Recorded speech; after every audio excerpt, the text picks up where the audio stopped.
प्रणाम नेताजी। हाँ हाँ, खुश रहो खुश रहो। अरे और कैसे हो मुन्ना? ये दोनों लड़का कौन है? ये दोनों मेरा दोस्त है नेताजी, महेंद्र और सुरेंद्र। ये यूपी से है और ये झारखंड से। हम लोग प्रदेश में एक ही फैक्ट्री में काम करते थे। अच्छा, तो फिर से प्रदेश जाने के विचार में हो क्या? नहीं नेताजी, जब हमारा परिवार यहाँ है, हम वोट यहाँ देते हैं, तो रोजी रोटी के लिए प्रदेश क्यों जाएं? हम लोग यही चाहते हैं नेताजी कि घर परिवार के साथ रहकर अपने ही राज्य में काम करें। गरीब मजदूर, किसान और बेरोजगार नौजवानों के भविष्य का सवाल है नेताजी, और आप भी हम लोगों का साथ दीजिए। हम बने किसान के बेटा, हार ज्योति खाई, मेहनत से माटी में सोनवा उगाई।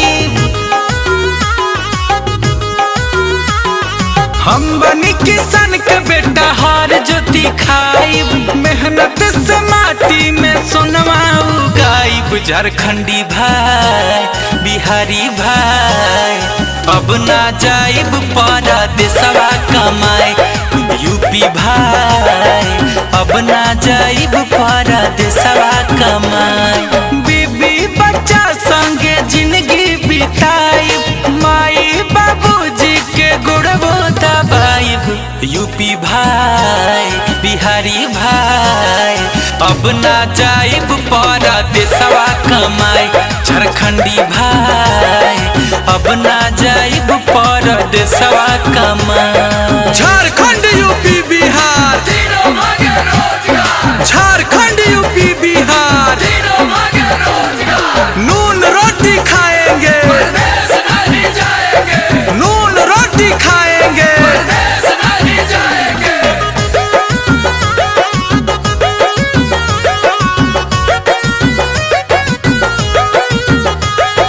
कल कारखाना फैक्ट्री लगावाई, अपने ही राज्य के हम विकसित बनाई।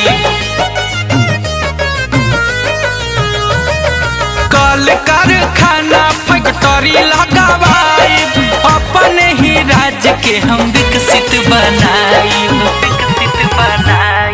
भले हम 2 रुपया कमे बचाई, बेटा बेटी के घरे पर पढ़ाई। झारखंडी भाई, बिहारी भाई, अब ना जाइब परदेसवा कमाए।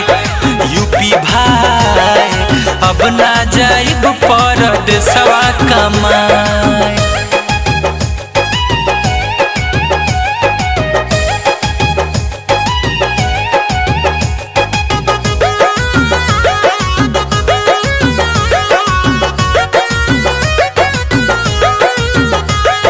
स्वर्ग से सुंदर लागे अपन गाँव हो, मान मोहे नदी नहर पीपल के छाँव हो।